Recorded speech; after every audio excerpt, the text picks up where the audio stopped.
नमस्कार, आप सभी का स्वागत है। मैं हूं आपके साथ ओजस्वी शर्मा। समाचार एकांश लेकर आया है एक विशेष कार्यक्रम न्यूज़ विद चिल्ड्रन। यह कार्यक्रम खास तौर से बच्चों द्वारा बच्चों के लिए बनाया गया है। इस कार्यक्रम में हम आपको देश और दुनिया की खबरों से अवगत कराएंगे। तो न्यूज़ विद चिल्ड्रन में सबसे पहले बात करते हैं इस हफ्ते की सुर्खियों की। जर्मनी के 2 दिवसीय दौरे पर पीएम नरेंद्र मोदी G7 बैठक में हुए शामिल। दुनिया के टॉप लीडर्स के साथ की मुलाकात, दुनिया भर के सामने रखा भारत की ग्रोथ का विजन। हैदराबाद में शुरू हुई भारतीय जनता पार्टी की राष्ट्रीय कार्यकारिणी की 2 दिवसीय बैठक। प्रधानमंत्री नरेंद्र मोदी, गृह मंत्री अमित शाह और भारतीय जनता पार्टी के राष्ट्रीय अध्यक्ष JP नड्डा बैठक में हुए शामिल। देश भर में 1 जुलाई से सिंगल यूज प्लास्टिक वस्तुओं के उत्पादन, बिक्री और उपयोग पर लगा प्रतिबंध। रक्षा प्रौद्योगिकी के क्षेत्र में DRDO ने किया कमाल। देश के पहले स्वदेशी मानव रहित विमान का किया सफल परीक्षण।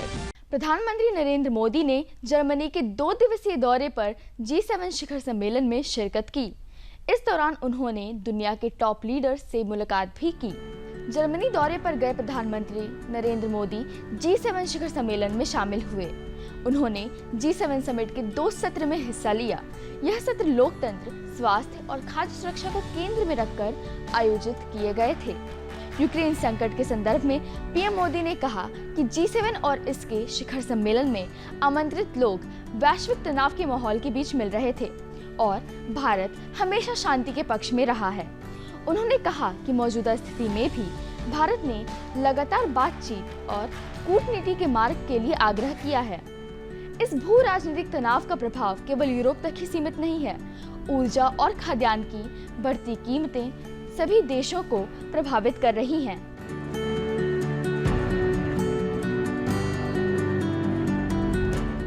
हैदराबाद में हुई भारतीय जनता पार्टी की 2 दिवसीय बैठक। प्रधानमंत्री नरेंद्र मोदी, गृह मंत्री अमित शाह, भाजपा राष्ट्रीय अध्यक्ष JP नड्डा, केंद्रीय मंत्री और पार्टी शासित राज्यों के मुख्यमंत्री सहित सभी शीर्ष भाजपा नेता बैठक में शामिल हुए।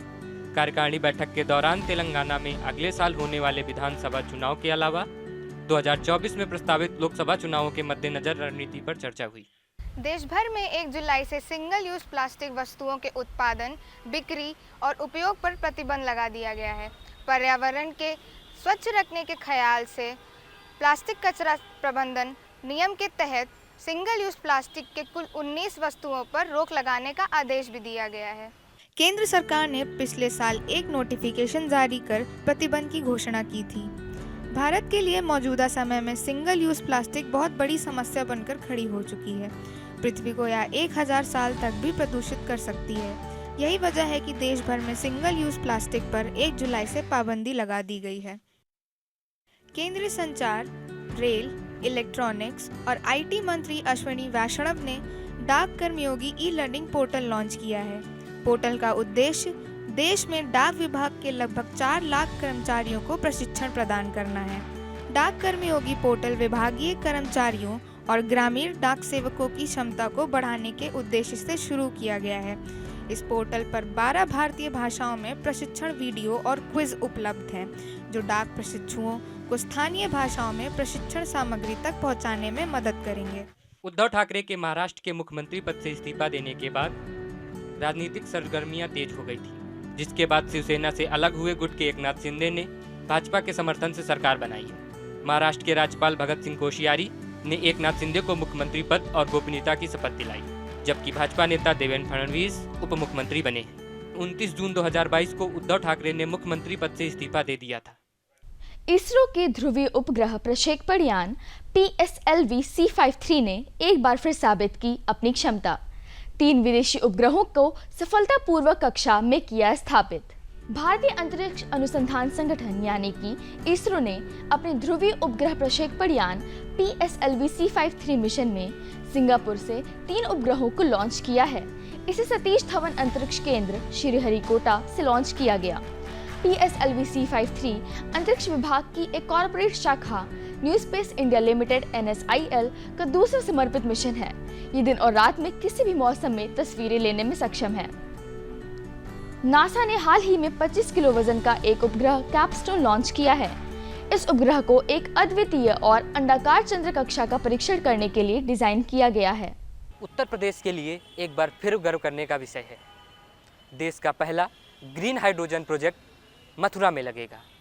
प्रधानमंत्री नरेंद्र मोदी ने हाल में नेशनल हाइड्रोजन मिशन का ऐलान किया था। इसका मकसद देश को दुनिया का सबसे बड़ा हाइड्रोजन हब बनाना है। इसके तहत पायलट प्रोजेक्ट के तौर पर मथुरा में पहले से मौजूद ऑयल रिफाइनिंग हाइड्रोजन की यूनिट के तौर पर काम करेगी। राजस्थान से आने वाली तेज हवाओं के जरिए पहले विंड एनर्जी का इस्तेमाल ग्रीन हाइड्रोजन बनाने में होगा। केंद्र सरकार के उपक्रम इंडियन ऑयल ने इस दिशा में पहल कर दी है। रक्षा प्रौद्योगिकी के क्षेत्र में डीआरडीओ ने देश के पहले स्वदेशी मानव रहित विमान का सफल परीक्षण कर्नाटक के चित्रदुर्ग के एरोनॉटिकल टेस्ट रेंज में किया है। इससे महत्वपूर्ण सैन्य प्रणालियों के रूप में आत्मनिर्भर भारत का मार्ग भी प्रशस्त होगा। अमेरिका के B-2 बम वर्षक की तरह दिखने वाला ये विमान पूरी तरह से स्वचालित था। यह उड़ान भविष्य के मानव रहित विमानों के विकास की दिशा में महत्वपूर्ण प्रौद्योगिकियों को साबित करने के मामले में एक प्रमुख उपलब्धि है। इसे बेंगलुरु स्थित एरोनॉटिकल डेवलपमेंट एस्टैब्लिशमेंट ने बनाया है। तिब्बत के 21 पठारी ग्लेशियरों पर वैज्ञानिकों को 986 प्रजातियों के बैक्टीरिया मिले हैं, जिनमें से 82% नए हैं। ये ग्लेशियर पिघले तो भारत और चीन की बड़ी आबादी के संक्रमित होने की आशंका बहुत ज़्यादा है। तिब्बत के ग्लेशियरों में बैक्टीरिया की 1000 नई प्रजातियां मिली हैं। जलवायु परिवर्तन की वजह से ये ग्लेशियर तेजी से पिघल रहे हैं। ये पिघले तो इनका पानी बैक्टीरिया के साथ चीन और भारत की नदियों में मिलेगा, जिसे पीकर लोग नई नई बीमारियों से संक्रमित हो सकते हैं। चीन के university of Chinese academy of science के वैज्ञानिकों ने तिब्बती पठारों पर मौजूद 21 ग्लेशियरों के सैंपल जमा किए थे। सैंपल 2016 से 2020 के बीच जुटाए गए थे। इनमें 968 प्रजातियों के बैक्टीरिया मिले, जिसमें 82% बैक्टीरिया एकदम नए हैं, जिनके बारे में दुनिया भर के वैज्ञानिकों को कोई जानकारी नहीं है। और अब बात करते हैं खेल जगत की। इस हफ्ते हार्दिक पांड्या की अगुवाई में भारतीय T20 टीम ने किया कमाल। इंग्लैंड के खिलाफ टेस्ट मैच से पहले टीम इंडिया को क्या लगा झटका, और गोल्डन बॉय नीरज चोपड़ा ने फिर जीता मेडल। टीम इंडिया ने आयरलैंड के खिलाफ T20 सीरीज जीत ली है। टीम इंडिया ने सीरीज के दोनों मुकाबले जीतकर सीरीज 2-0 से अपने नाम की। वहीं इंग्लैंड के खिलाफ एजबेस्टन टेस्ट से रेगुलर कप्तान रोहित शर्मा कोविड संक्रमण की वजह से बाहर हो गए। उनकी जगह पर तेज गेंदबाज जसप्रीत बुमराह को इंग्लैंड के खिलाफ टेस्ट टीम की कप्तानी सौंपी गई है। टोक्यो ओलंपिक में गोल्ड जीतने वाले जैवलिन थ्रोअर नीरज चोपड़ा ने डायमंड लीग में कमाल किया। उन्होंने पहले ही प्रयास में 89.94 मीटर दूर भाला फेंककर अपना ही नेशनल रिकॉर्ड तोड़ा और सिल्वर मेडल जीता। और अब बात करते हैं हेल्थ अपडेट की, जो बता रही हैं श्रेयांशी। मॉनसून भारत के कई राज्यों में दस्तक दे चुका है। उमस भरी गर्मी और भीषण तापमान के चलते रिमझिम बारिश ने लोगों को कई हद तक राहत पहुंचाई है। अब मानसून और बदलते मौसम के चलते कई स्वास्थ्य संबंधी बीमारियां अपनी रफ्तार पकड़ेंगी। इस समय ज्यादातर फुल स्लीव्स के कपड़ों को पहने, कहीं भी आसपास पानी ना जमा होने दें। इसके अलावा वायरल संक्रमण भी आम है। बारिश के मौसम में उच्च आर्द्रता कई त्वचा रोगों और फंगल संक्रमण में योगदान कर सकते हैं। वायरल बुखार मानसून के दौरान सबसे ज्यादा होता है। इसमें बुखार आना, सर्दी होना, खांसी, शरीर में जकड़न जैसे लक्षण देखे जाते हैं। इसके लिए आप हर्बल टी का सेवन करें। हर्बल टी एंटीऑक्सीडेंट्स, मिनरल्स और विटामिन से भरपूर होती है। मॉनसून के मौसम में शरीर को डिटॉक्स करना महत्वपूर्ण होता है। इसके लिए अपने बाथिंग रूटीन में नीम, चंदन, हल्दी और गुलाब जैसे एसेंशियल ऑयल को हर्बल पाउडर, शावर वॉश व साबुन के रूप में शामिल किया जा सकता है। देश आज़ादी का अमृत महोत्सव मना रहा है। अपने देश को आज़ादी दिलाने के लिए सैकड़ों स्वतंत्रता सेनानियों ने अपनी जान दे दी। आइए ऐसे ही एक स्वतंत्रता सेनानी के बारे में जानते हैं।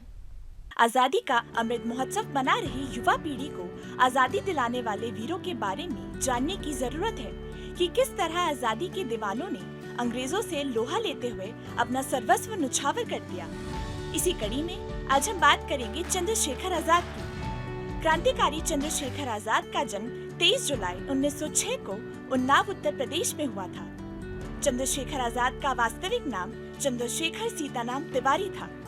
दिसंबर 1921 को जब गांधी जी द्वारा असहयोग आंदोलन की शुरुआत की गई थी, तो चंद्रशेखर आजाद ने सिर्फ 14 साल की उम्र में इस आंदोलन में हिस्सा लिया। इस कारण उन्हें गिरफ्तार कर मजिस्ट्रेट के समक्ष उपस्थित किया गया। जब चंद्रशेखर से उसका नाम पूछा गया तो उन्होंने अपना नाम आजाद और पिता का नाम स्वतंत्रता बताया।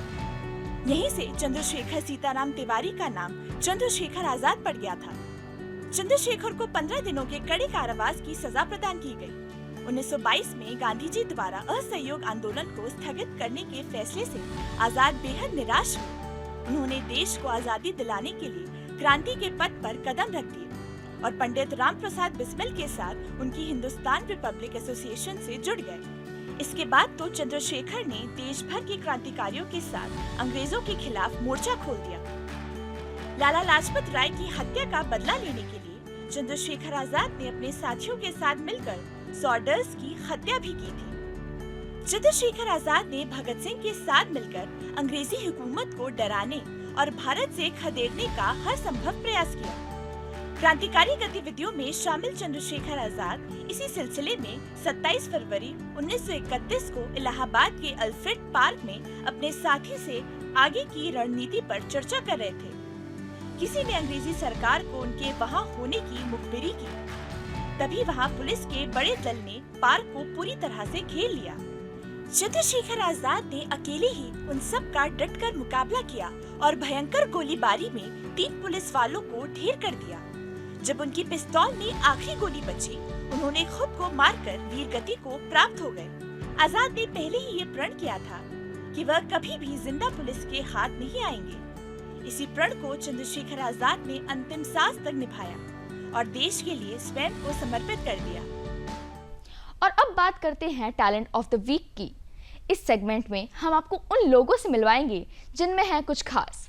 ऐसे ही एक शख्स है हमारे साथ, ओमिशा, और कविता लिखना जिनका शौक है। चलिए सुनते हैं उनकी कविता उनकी ही ज़बानी। मैंने आपके कार्यक्रम के लिए एक छोटी सी पंक्ति लिखी है, उम्मीद है कि आपको पसंद आए। बनाकर एक रंगीन सी पतंग तुम उड़ सकोगे हमारे संग, क्यों चल रही दुनिया में जंग तुम जान सकोगे हमारे संग। बनाकर एक रंगीन सी पतंग तुम उड़ सकोगे हमारे संग, क्यों चल रही दुनिया में जंग तुम जान सकोगे हमारे संग। बनाकर एक कागज़ का जहाज़, बनाकर एक कागज़ का जहाज़ तुम बन सकोगे देश की आवाज़। तुम आओ बैठो हमारे साथ और जानो थोड़ी ज्ञान की बात, और जानो थोड़ी ज्ञान की बात। बहुत बहुत शुक्रिया ओमिशा आपकी खूबसूरत कविता के लिए। न्यूज़ विद चिल्ड्रन में आज इतना ही। हमें उम्मीद है कि आपको हमारी ये कोशिश पसंद आई होगी। तो अगले हफ्ते आपसे फिर से मुलाकात होगी देश और दुनिया की खबरों के साथ। धन्यवाद। देखते रहिए दूरदर्शन उत्तर प्रदेश।